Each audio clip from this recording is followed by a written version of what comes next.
Hi everyone, I'm Bonita from Pennies to Dollars and welcome back to my channel where we talk about frugal living, saving money, cutting expenses, and living your best life on less. I'm the daughter of Depression-era parents born in 1929 and 1931, and they raised me very much the way that they were raised with the same values. I have carried that forward into my life, which has allowed me to live frugally, retire early at the age of 57, and be able to winter in southern Texas this year. And I'm so excited about that. My in-laws are also down here.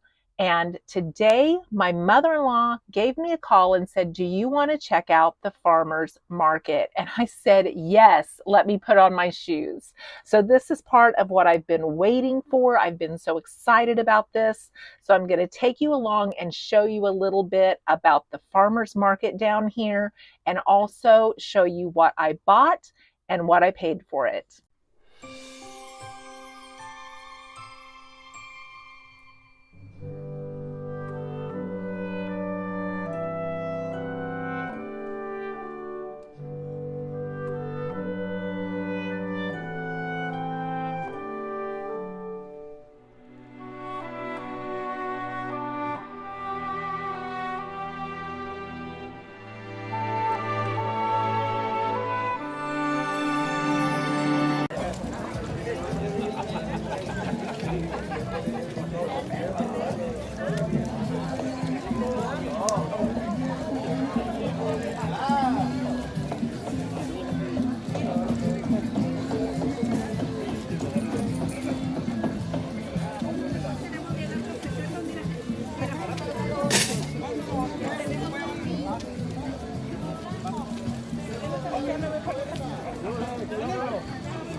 ¿A dónde?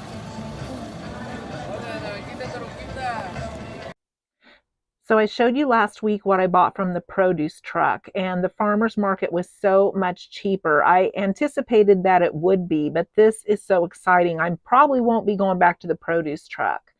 So there's 4 green peppers for $1, 5 large Roma tomatoes for $1, 4 large carrots for $1, and 2 pounds at least of onions for $2. So this whole thing was $5, which is a lot larger haul than my last haul from last week from the produce truck for $5. Very excited to get this low cost produce. I literally could live on fruits and vegetables. I love them so much, and this is just like a dream come true being able to buy this at such great prices.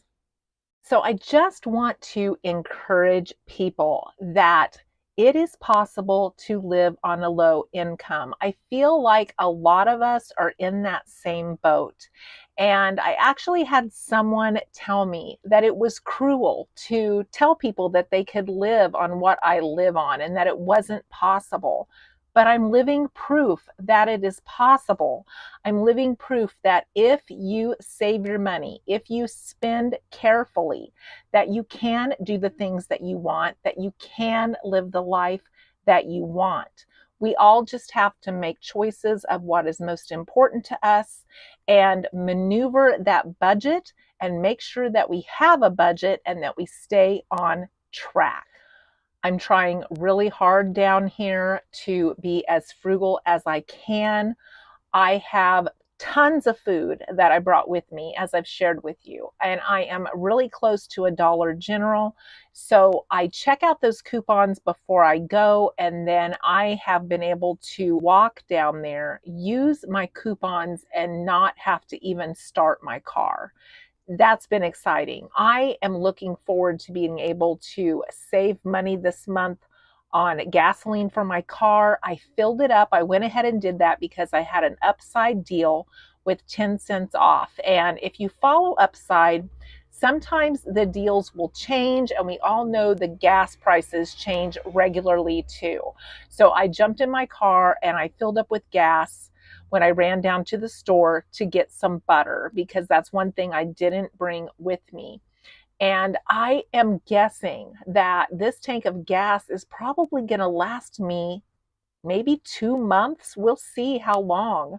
But I'm used to having to spend $10 every time I leave my driveway to be able to get anywhere where I live in Kansas. And here, everything is so close that I am able to save money on gas while I live here. So that's pretty exciting for me. Sometimes we just get a hodgepodge of different leftovers in our fridge, and none of them really sound good. And I was kind of there today. I had leftover cauliflower, a little bit of leftover chicken that had been frozen.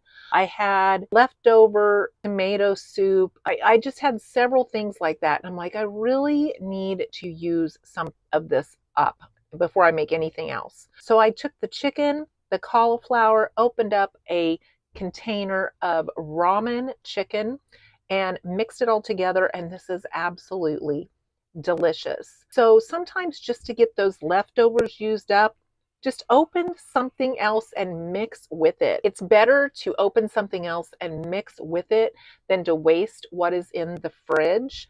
So that's what I did today, and I've got a delicious meal and more left for supper. So if you're wondering, what does this person by herself do with all this produce that she's buying? I don't let any of it waste. Today I've been chopping onions for the freezer. I do that with the peppers too. We really don't eat a lot of those raw, so having them at our fingertips already chopped and ready to go to put in foods is a wonderful way to save time, but it also keeps anything from going to waste. I think many times when we are looking for some extra money in our budget, that we tend to look at those big ticket items. We tend to look at where we think we can save the most, the fastest. And there is ways to save on your utilities, and I have a whole playlist on saving money on your utilities. There's ways to save money on your housing, your car gas, several of the things like that that we perceive to be big ticket items. But where I find the most savings is saving in those small areas, those areas like food, those areas like household supplies. Those are the areas where we can find $20 or even $50 sometimes in just thinking about our purchases, using rebates, using coupons, and kind of bundling some of those things together. It takes a little bit of time and a little bit of practice. How many times would a $20 bill or a $50 bill make the difference between you having a really good month and you really struggling from paycheck to paycheck? I've been there. I've been there where a $20 bill would have meant the whole world to me if I would have been able to have scrounged that up somehow. So those are the things that I do to make ends meet so that I don't have to go back to work. And I have all of that linked in the description box. I have the 2 cookbooks that I've written with Depression era recipes that are my family's favorites that I wanted to preserve and help others to be able to cut costs. We still cook out of those cookbooks all the time and use those same recipes that I grew up with. But we also use the rebates, the coupons, and we bundle those. And then I use my Capital One card for all of my normal purchases. I use it to pay like internet bills and pay for my car gas, pay for my groceries, because I get 1.5% back. And I will compare each month to my Discover card that sometimes will give you 5% back in different areas. And I pick whichever card suits me the best for that month. What I like about Capital One is you can go in after those purchases post and download those reward cents, dollars, whatever they are, and apply them straight to your bill. With Discover, you have to wait a whole month to be able to go in and capture that money, and it is after your due date. So this is a way to be able to cut expenses off of your normal expenses just by doing that. I used to be a total cash person, but if I keep my credit cards paid off, which once I got debt free, that's what I did. I kept them paid off and I used them to actually make money for me to help me find that extra $20 and $50 a month. I also walked to Dollar General the other day. I had 50 cents back on a purchase that I made last week on cat food that was applied to my rewards number. I also downloaded a coupon. I needed toilet paper. Their cheapest toilet paper was Continental, and it was a 4 mega pack. With my discount of the $2 that I downloaded with the 50 cents off that I had from buying the cat food that also had a coupon, I got the toilet paper 4 mega rolls for like $3.20. That's a good buy. So that's the kinds of things I do to cut those household costs and to cut any types of food costs. I spend a little time, I look at those flyers, I know my prices, I write down the things that I'm going to get at which store based on what the deal is right then, and then I only buy that stuff. Even though I'm right here in the thick of the city where I can go like a mile and a half and go to the grocery store, I'm not going every day. So that's one thing we need to think about. Do we shop too often? Do we grocery shop too often? Do we grab a drink when we grocery shop or grab a drink when we're getting gas? I used to be guilty of those two things. I lived like an hour from home. So if I got gas, I picked up a drink. If I got groceries, I picked up a drink because I thought I have a whole hour home. But as I got better at this frugal living thing and got more mindful of my spending, I started carrying my own refillable water cup. And I realized that if I just reached for that when I was thirsty, I wasn't craving those drinks that I was picking up in the grocery store and at the gas station. And all of those are like $2.50 each, and they're probably more than that now. But when you do that on a regular, that adds up to that $20 or $50 that you're trying to find in your budget for wiggle room. I also track all of my income, even if it is a little bit, and I subtract that from what I have coming in. I add what I have coming in when it gets here, not before. And just this month, with those extra rebates that I have linked in my description box, I have made an extra $5 on Receipt Hog. I've made an extra $10 on Swag Bucks. And I've probably made an extra $5.50 on my Capital One rewards, which heck, that bought my toilet paper and I had $2 left over, right? Because it was $3.20. So those little things make a huge difference. Now, every single month, I don't get something on every single reward. For instance, I got my Upside gas the other day at 10 cents off a gallon. Well, that's going to add up until it's $15 before I can cash out. But when I get that $15, I'm going to be super thankful that I have a whole $15 in my hand to buy something else.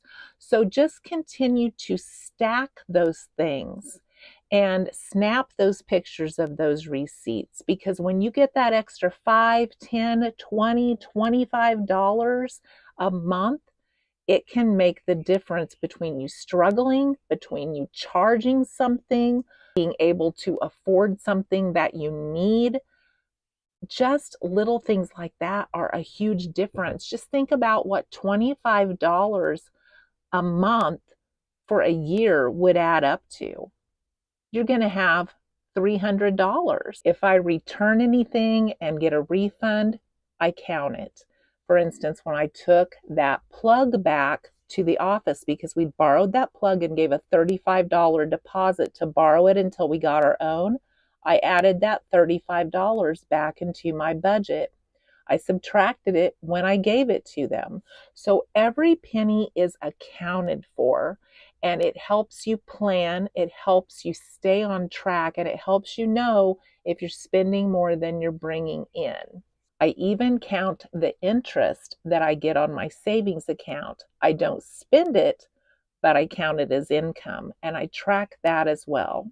Right now, I am saving up my fetch points for when I need birthday presents or Christmas presents. I'm going to see how big I can stack that this year to help come Christmas time. This last year, I had a little bit, but I had used it throughout the year. And this year, I'm going to try to not use those points throughout the year. And I am going to save them and stack them for Christmas. And that will help my December budget immensely. This last year, I was still working through October. I still had income for part of that quarter that helped me purchase Christmas gifts. But this year, I will be living solely on the little bit of income that I'm tracking, that I am getting from rebates, that I am getting from the little bit of interest that I get, and that sort of thing. So this year, it will mean even more to me than it did last year. So if you can get on top of this and make it a routine, not only will you find ways and see ways to cut your expenses, you'll find ways and see ways that you can save money, and your money will start to grow. I hope these tips have helped you. If you have any questions, please let me know in the comments. I'm always glad to help, and I hope you have a great day.